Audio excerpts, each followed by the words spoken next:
Atos, capítulo de número 7, versículo de número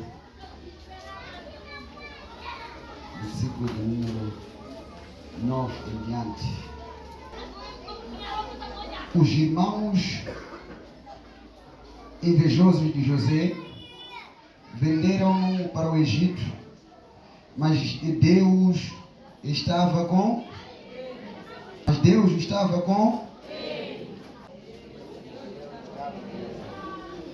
e o livrou de todas as suas aflições, concedendo-lhe também graça e sabedoria perante Faraó, rei do Egito, que o constituiu governador daquela nação e de toda a casa real.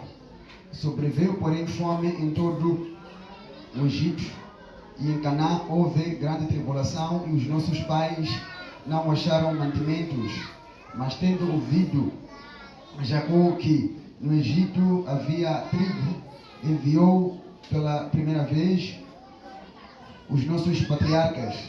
Na segunda vez, José se fez reconhecer por seus irmãos e se tornou conhecida de Faraó, a família de José.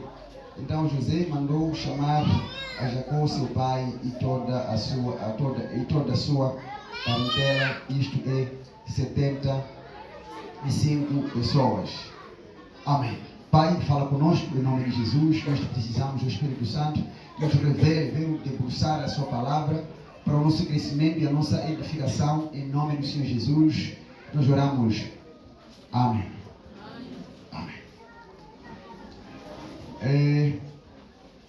Esse texto que nós lemos é tão lindo,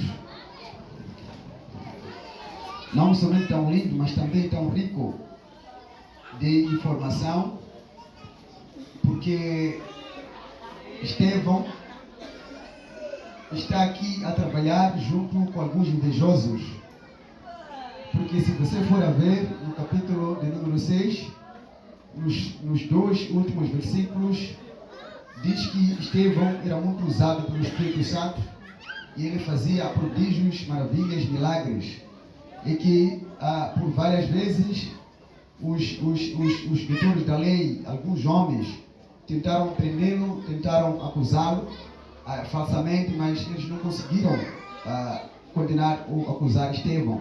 Inventaram uma mentira de que Estevão estava ali a profanar o templo, dizer que ele anda a pregar em todas as sinagogas, dizer que Jesus vai destruir aquele templo, o templo construído por o rei Salomão e reconstruído pelo Zorobabel, governador Zorobabel, e reconstruído e requalificado por Herodes o Grande. Era um templo lindo, magnífico, onde os discípulos, os judeus, todos se gloriavam por possuírem um templo.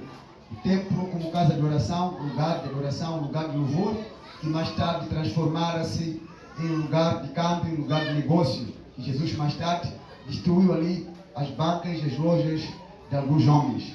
Eles acusaram Estevão de estar a profanar o templo, a dizer que Jesus iria destruir aquele templo e em 3 dias iria construí-lo. Mas Estevão nunca falou isso durante a sua pregação.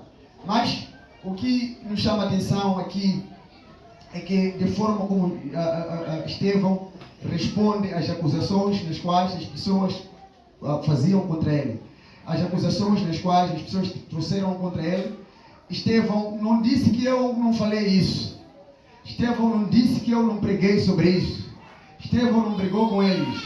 Estevão começa a contar uma história linda, partindo de Abraão, mostrando para os judeus e todos reunidos naquele dia, de que Deus não se resumia só no templo. Deus falou com Abraão, não dentro do templo, mas fora do templo, lá na Mesopotâmia. Deus falou com Moisés, não no templo, mas lá no deserto de Sinai.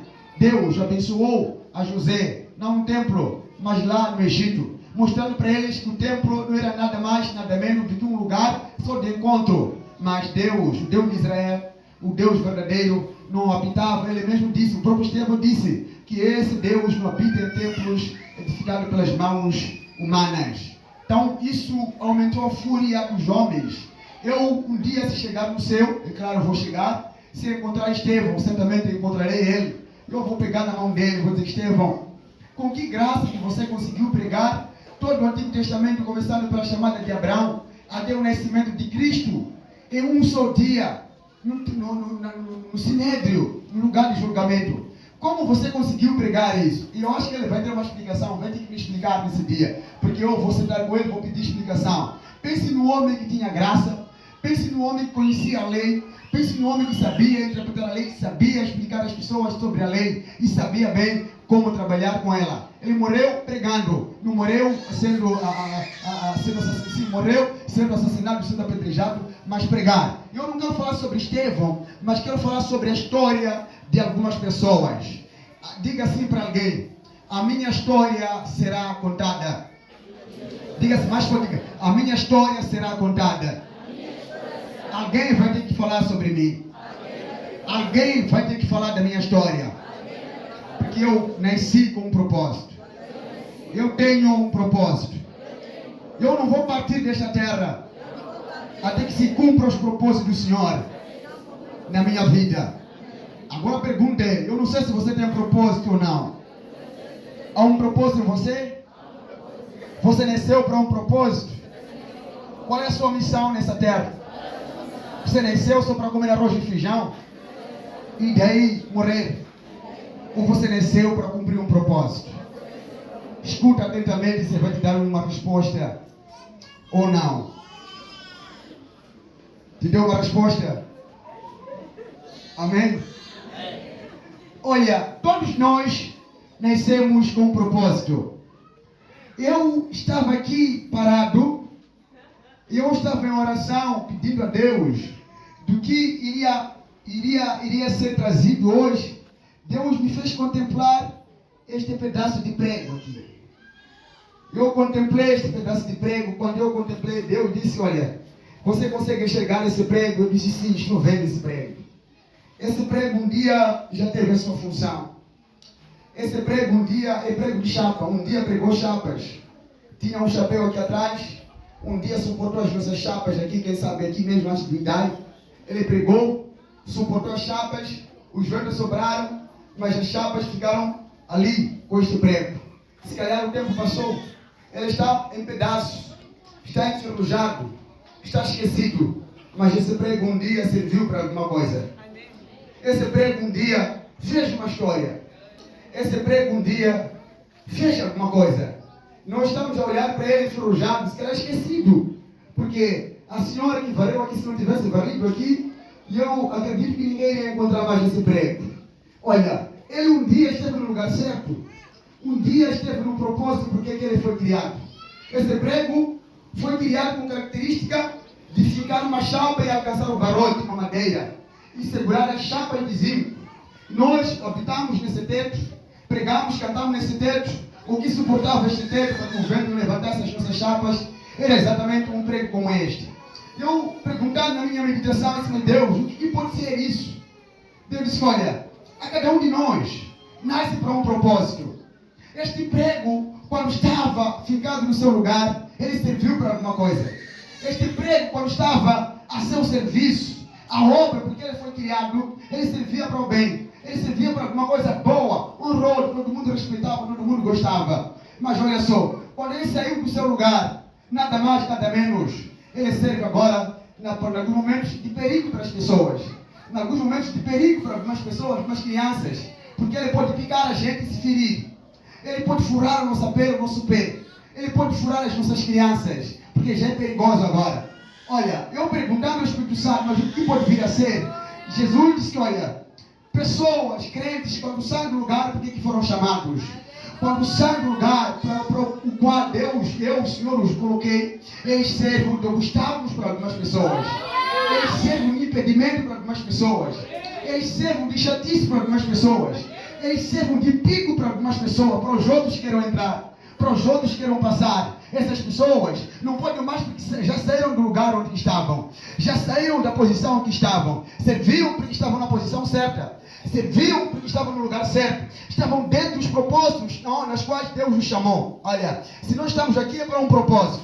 Se estamos aqui porque Deus nos chamou para um propósito. Se estamos aqui porque Deus nos vocacionou a um propósito. Este propósito, olha, um dia eu detesto prego porque não serve mais. Eu só quero ilustrar o meu sermão. Olha, não serve mais. Mesmo para pregar no cheiro, porque já ficou baixinho. Mesmo para usar, ele já não tem um chapéu para suportar as chapas. Não serve mais. Olha, nós temos que apanhar esse prego, jogar no lixo. Porque os nossos filhos vão ser picados por ele. Nós mesmo no momento de dançar aqui, alguém pode cair aqui, alguém pode dançar, pode ser picado por este prego, tornar-se perigoso para a nossa vida, tornar-se muito tentador para nós. Assim é o crente que sai da presença de Deus. Assim é a pessoa que se ausenta de Deus. Assim é a pessoa que se ausenta dos propósitos nos quais Deus o colocou. Ele vive, transforma-se em perigo para algumas pessoas, transforma-se em destruidor para algumas pessoas. Essa pessoa, se não tiver o controle da sua língua, o diabo vai usar a sua língua para destruir os outros. O diabo vai usar a sua boca para ferir outras pessoas. O diabo vai usar a sua boca, seus olhos, só para olhar as pessoas e falar mal. Olhar para as pessoas falando mal, murmurando. Se essa pessoa se unir com aqueles grupos de feiticeiros, ele pode ser utilizado por demônio para feitiçar ou matar, fazer macumbaria, a vida de alguém, ou o lar de alguém, serão destruídos. Estevão nos conta a história, começando de Abraão até Jacó. Estevão chega no Jacó, parte para José. Fala dos 2 filhos, ou seja, dos 12 filhos, que são chamados de patriarcas. Patriarca é mesmo chamado de pai, mesmo chamado de padre. São patriarcas, são os pais. Então, esses 12 patriarcas, nesse caso, José, na verdade, Jacó teve 13 filhos, contando com Diná. Diná não é missionário por ser uma menina. Então, 13 filhos, tirando Diná, ficam 12. Neste momento, os 11 filhos, ou seja, os 10 filhos, porque Benjamim irá nascer nesse tempo, eles tiveram inveja. Eles serviram no outro tempo para boas coisas, quando estavam na boa posição.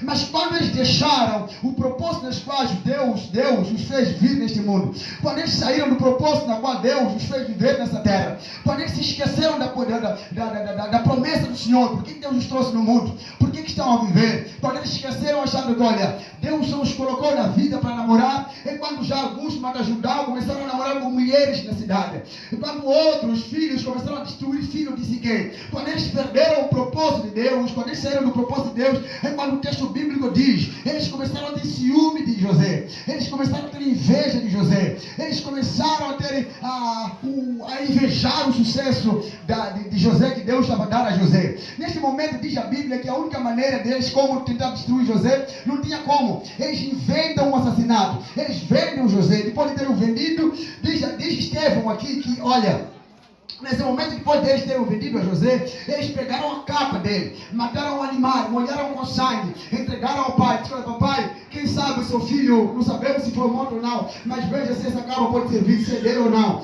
Jacó neste momento morreu, ou seja, Jacó neste momento começou a chorar, Jacó neste momento começou a lamentar amargamente. Me diz a Bíblia que todos tentaram consolar a Jacó. Jacó, cara, seu filho morreu, você vai nascer outro. A esposa dele apareceu, a Bila, e as outras mulheres começaram a aparecer. Jacó, estamos aqui, nós vamos ter para ti outros filhos. Mas Jacó, nada que parava de chorar. Ninguém conseguia consolar Jacó para que parasse de chorar, para que enxugasse suas lágrimas. Jacó foi chorando, lamentando, inconsolavelmente, até que Jacó disse, olha, eu chorando, eu estaria a fazer descer meu filho na cova, eu chorando, estou ainda a sepultar meu filho, me deixem em paz, deixem eu chorar. Agora veja, os invejosos mentiram, dizendo que ele morreu uma vez que eles comeram o dinheiro da sua venda. Eles inventaram a morte na casa de Jacó, uma vez que o filho de Jacó não havia morrido. Isso é inveja quando alguém sai dos propósitos do Senhor, quando alguém esquece porque Deus o colocou neste mundo, quando alguém esquece porque Deus o chamou, mesmo na igreja, quando você esquece porque você é obreiro, porque você é crente, você vira problema para outras pessoas. Quando você esquece porque você é mulher de alguém, porque você casou, porque você tem marido, porque você tem filho, porque você tem filho, porque você tem uma mãe. Você, quando esquece essas coisas, você acaba sendo problema para algumas pessoas, você acaba sendo problema para as famílias, você acaba sendo problema para o seu próprio marido, você acaba sendo problema para a sua própria esposa, você acaba sendo problema até para a sociedade, até o bairro onde você vive, se você não perceber os propósitos do Senhor na sua vida. Então entenda os propósitos do Senhor, compreenda os propósitos do Senhor, compreenda que afinal se estamos aqui para um propósito. Eu já disse na semana passada, volto a repetir, ninguém está aqui porque escolheu estar. Ninguém está aqui porque disse que, olha, eu quero nascer desta forma, eu quero ser assim. Se estamos aqui, porque um dia o próprio Deus, o Criador dos céus e da terra, o Deus que conhece todas as coisas, que nada lhe passa ao fisco, nada lhe passa ao pisco do olho. Ele não tosqueneja, aquele que conhece todas as coisas. Davi veio a dizer que, olha, antes que minha mãe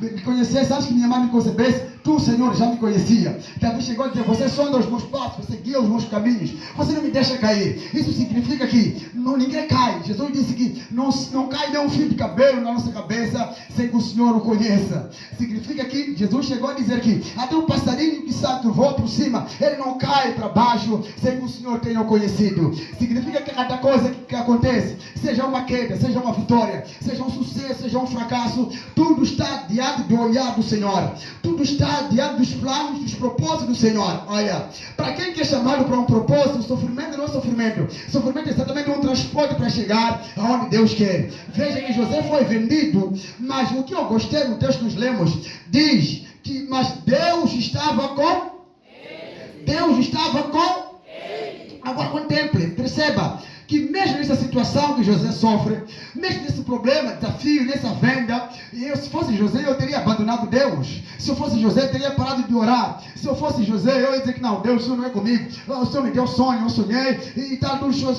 coisas estão a andar errado, todas as coisas estão a funcionar errado. Olha, eu nasci na minha casa, sou enganado pelos meus próprios filhos, eles me invejaram, queriam me matar, agora me lançaram na cisterna, depois de ser lançado na cisterna, eles me venderam, depois de ser vendido, olha só a situação aqui no Egito, estou aprisionado por ter acusado falsamente, me acusaram de dizer que eu namorei com a esposa de Potifar, mas nunca toquei na esposa do meu Senhor. A situação está dando errado na minha vida. Eu acho que eu não sirvo para viver. Eu não nasci para nada. Eu sou um acidente nesse mundo. Eu sou um problema nessa sociedade. Porque o Senhor não me mata? O Senhor tira a minha vida? Não. Em todas essas coisas, José olhou para Deus. Por isso a Bíblia diz, José e Deus estava com ele. Deus estava com José. Para Deus estar com ele, você percebe que Deus disse para uma vez para o profeta Jeremias, assim como para outros profetas, que eu, Senhor, estou convosco quando vocês estiverem em mim. Se vocês me deixaram, então eu também vos deixarei. Se vocês me abandonaram, eu também vos abandonarei. Me busquem, se vocês me buscarem em oração, em louvor, eu serei achado de vocês. Mas se vocês me deixaram, também eu vos deixarei. Eu não serei achado por vocês. Isso significa que quem começa agora aqui a buscar, a trabalhar, a precisar da presença de Deus, é o próprio homem. Porque quem carece é o homem. Quem necessita é o homem. A necessidade é do homem.